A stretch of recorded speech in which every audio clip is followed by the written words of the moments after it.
To date, apart from bone marrow transplantation to treat blood disorders or condition, there are no other stem cell therapies available to regenerate damaged tissues or organs. We've developed a technique which, for the first time, can generate stem cells that can potentially be used to repair any part of the body. We aspirate fat cells and we treat these cells with two compounds, a drug called azacitidine and a growth factor, and over 3 weeks or so these cells convert into a cell type that we call an induced multipotent stem cell. When we inject these cells where we have damaged bone or damaged muscle, these IMS cells directly contribute to tissue repair.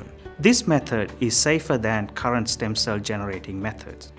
For example, we cannot use embryonic stem cells to treat or regenerate damaged tissues because of their tumor-forming ability. The other problem is when generating tissue-specific stem cells, there is a need to use viruses to transform those somatic cells into tissue-specific stem cells, which is clinically unacceptable. Our new techniques completely overcome these issues. This development has enormous potential for treating back and neck pain, spinal injury and joint and muscle degeneration. With up to 20% of spinal implants, there is either delayed healing or they don't heal at all, and this increases in diabetes, smokers and with aging. Spinal implants currently used to replace damaged or troubled discs don't always weld with the adjacent bones. Transplanting these reprogrammed cells, we hope to be able to better fuse these implants to the host bone. Potentially this is a huge leap forward for orthopedic and spinal procedures.